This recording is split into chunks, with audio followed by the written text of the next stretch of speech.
Welcome to the Mind, Body, and Soul Show on Real Coaching Radio Network. How would you like to attempt to demystify with us the realms of the mind, body, and soul to bring you a more holistic and balanced way of living? Healthier in all realms of the psyche, the spirit, and the body. Here is your host and executive producer, Coach Steve Toth.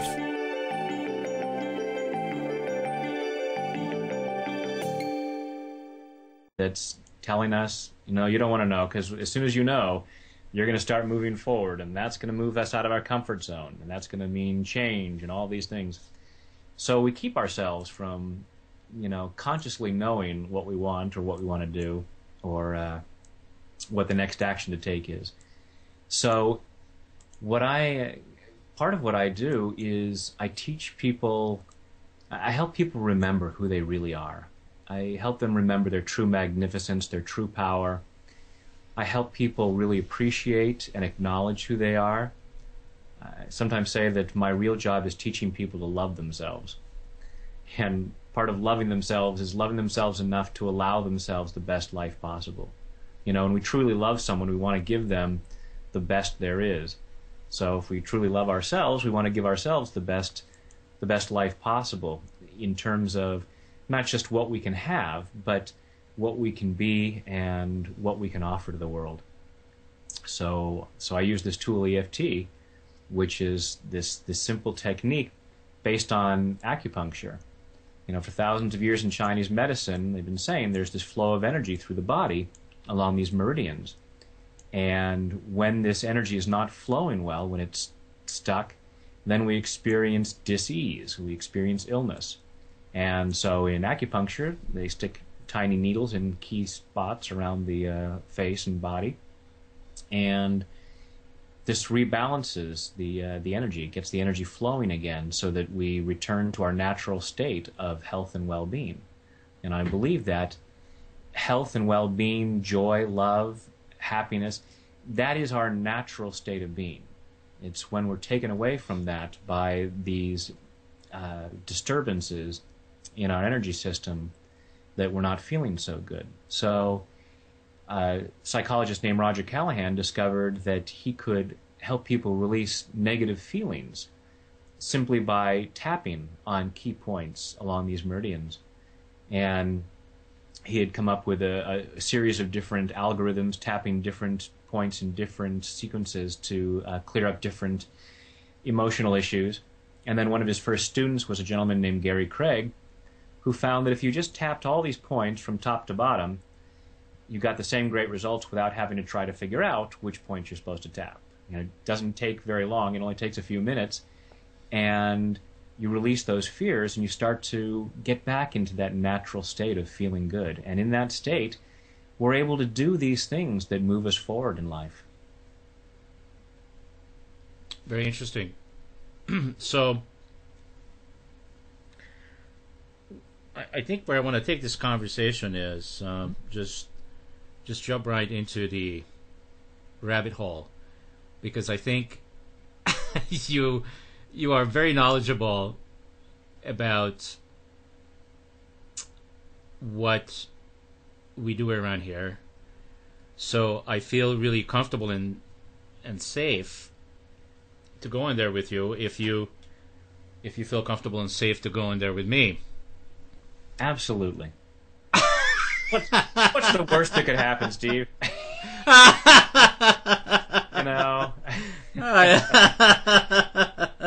Exactly. Calling in my guardian angels just in case, but yeah.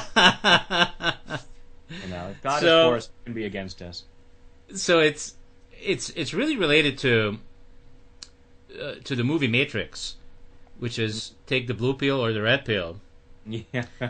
And how I want to relate the blue pill and the red pill is there is this duality to our beings. And as you said, everything is energy. And I believe EFT works because it works with energy. Mm-hmm. And that's all we are. And it just so happens that in this duality of our beingness, we have that part of us that I call the our higher self, and that's where I spent some time with you before the show on your website. I was actually connecting to your magnificence, Brad, and who you really are. And I'm generating the show from that place. I'm not interested in going to the other place, which is our other parts of our duality, which is, I call it the dragon, the negative energy.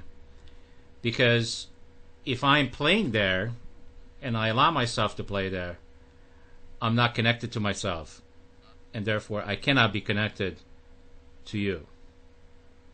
So people a lot of times ask me, what is consciousness? And I was wondering if you could tell me, what your version of consciousness is.